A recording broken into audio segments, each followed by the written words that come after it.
नमस्कार and good evening. कैसे हैं आप लोग? आपका स्वागत है हमारे YouTube चैनल पर जिसका नाम है Sarathi UPSC pro and Parthasarathi UPSC pro. और आज हम जिस टॉपिक की चर्चा करने जा रहे हैं वो टॉपिक है बीपीएससी एचओडी 2025 यानी ऑनलाइन भर्ती। जैसा कि आपको पता है कि इस वक्त बीपीएससी काफ़ी एक्टिव है, यानी बिहार पब्लिक सर्विस कमीशन काफ़ी एक्टिव है भर्ती को लेकर के, चाहे वो बीपीएससी प्रीलिम्स प्लस मेंस का हो या बीएचएससी का एग्ज़ाम हो। और अभी हाल ही में एक और बीपीएससी ने भर्ती निकाली थी और देखिए ये बीपीएससी एचओडी 2025। तो इस समय बिहार के जो स्टूडेंट हैं, बिहार के जो एस्पिरेंट हैं, उनके लिए बहुत सारे मौके बीपीएससी दे रहा है और आप इन मौक़ों का लाभ उठाइए और अपने ड्रीम्स को, अपने सपने को पूरा कीजिए। जैसा कि बिहार पब्लिक सर्विस कमीशन ने यानी कि सरकारी.com पर इस भर्ती का नोटिफिकेशन जारी किया है। हालांकि बिहार की जो ऑफिशियल साइट है बीपीएससी की यानी कि www.bihar.bpsc.in पर, तो उस पर भी आप इस भर्ती को चेक कर सकते हैं। लेकिन सरकारी.com पर एचओडी 2025 की भर्ती का नोटिफिकेशन जारी हुआ है। अब बात करते हैं कि इसमें कितनी पोस्टें पर भर्ती होगी। तो देखिए, इस पर लगभग 218 पोस्टों पर भर्ती निकलेंगी, यानी कि निकली हैं।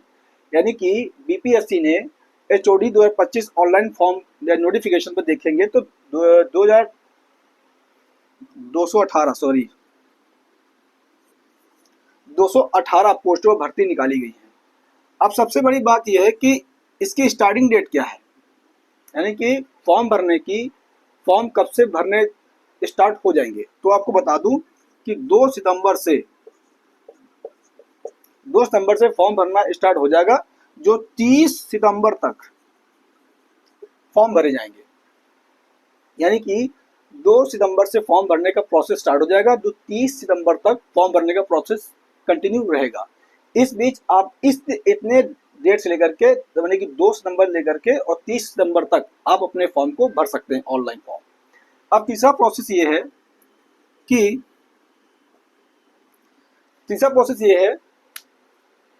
इसकी फीस कितनी है, यानी कि जो बीपीएससी एचओडी 2025 के जो नोटिफिकेशन जारी हुआ है, भर्ती आई, इसकी कितनी फीस डिसाइड की है बीपीएससी ने।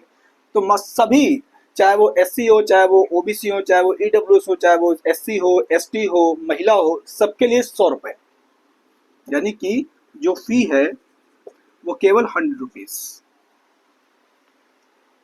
100 रुपये इस एग्जाम की फीस होगी। अब प्रश्न ये उठता है कि इसकी मतलब कि एलिजिबिलिटी क्राइटेरिया क्या रखी गई है।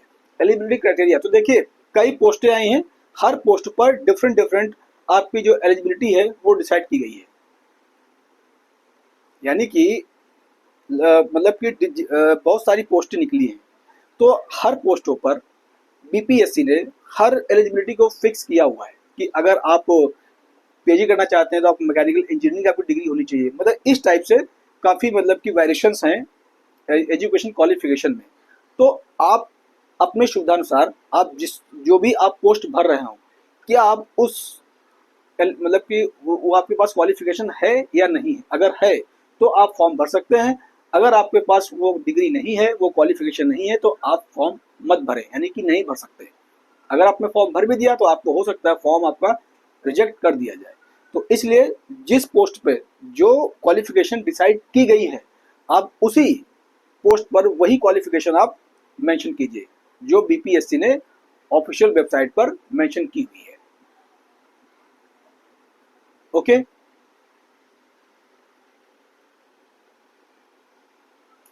अब बड़ा प्रश्न ये है कि इसकी एज क्या है, यानी कि कितने साल के स्टूडेंट या एस्पिरेंट इस फॉर्म को फिल कर सकते हैं। तो देखिए, इसमें मिनिमम जो एज रखी गई वो रखी गई 33 साल।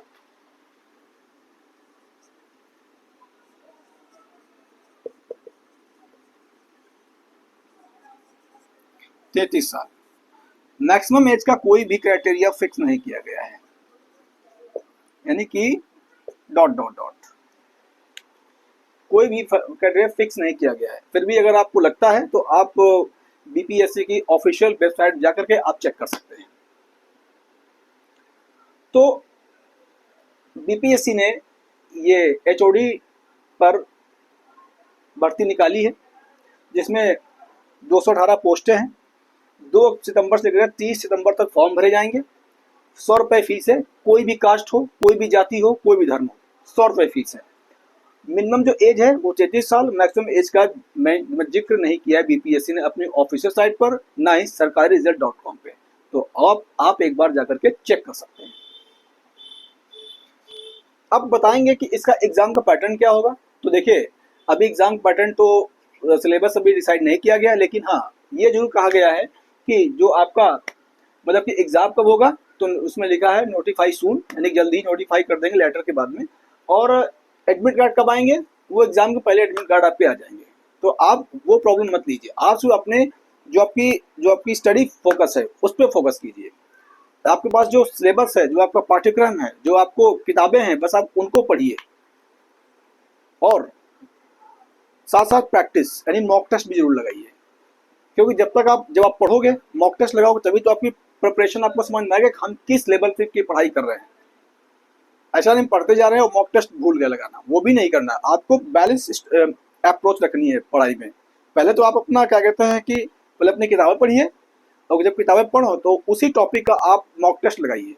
अगर आपको प्रीवियस ईयर्स के क्वेश्चन पेपर हैं एचओडी के, तो आप उसको भी आप चेक कर सकते हैं, उसको भी आप सॉल्व कर सकते हैं। क्योंकि देखिए, डायरेक्शन और गाइडेंस आपको सिर्फ आपको प्रीवियस ईयर क्वेश्चन ही दे सकते हैं। तो इसलिए बिना किसी देरी के, बिना किसी झिझक के, बिना किसी रुकावट के आप इसकी तैयारी करना स्टार्ट कर दीजिए। खासकर बिहार के स्टूडेंट या जो अदर स्टेट के जो भी स्टूडेंट हैं, जो चाहते हैं कि इसमें हम फॉर्म भर सकते हैं, भरेंगे, तो वो भी अपनी प्रिपरेशन स्टार्ट कर सकते हैं, नो डाउट। आई होप आपको ये जो भर्ती आई है, इसका जब आपको नोटिफिकेशन मिलेगा हमारे माध्यम से, आई होप आपको पसंद आएगा। और बस आपसे एक ही रिक्वेस्ट है कि हमारे चैनल को अगर आप नए हैं तो सब्सक्राइब कर लीजिए, अगर आप पुराने हैं तो हमारे चैनल को शेयर कर दीजिए और लाइक कर दीजिए। बस आपसे इतनी रिक्वेस्ट है। अगर आप हमारे चैनल को सब्सक्राइब करेंगे, लाइक करेंगे और शेयर करेंगे, तो हम आपको इसी प्रकार के इंटरेस्टिंग और नॉलेजेबल वीडियोस आप तक पहुंचाते रहेंगे। क्योंकि हमारा एक ही वर्क है, एक ही काम है कि जो समाज का सबसे गरीब स्टूडेंट है, जो समाज का सबसे पिछड़ा हुआ स्टूडेंट है, जो समाज का सबसे मतलब कि सबसे उसके पास कोई इकोनॉमिक कंडीशन नहीं है, जो सब वंचित है, जो दलित है, हमारा वीडियो उस तक भी पहुंचना चाहिए, जिससे कि आप सभी का वेलफेयर हो, भला हो, कल्याण हो, और आप भी देश के जो मेन स्ट्रीम है, मुख्य धारा, उससे आप जुड़ करके अपने आप को प्रूव कर सकते हैं। भारत माता आपके सभी सपने पूरे करे, और भारत का संविधान यही कहता है कि संविधान के लिए सब बराबर है, चाहे वो रिक्शा वाला हो, चाहे वो मजदूर हो, चाहे वो मोची हो, चाहे वो फेरी वाला हो, चाहे वो भीख मांगने वाला हो, या अंबानी हो, प्राइम मिनिस्टर हो, प्रेसिडेंट ऑफ इंडिया हो, ये सब इक्वल है कॉन्स्टिट्यूशन के आगे। तो आई होप आपको मेरी बात समझ आ गई होगी। आपको बहुत धन्यवाद। जय हिंद, जय भारत, वंदे मातरम।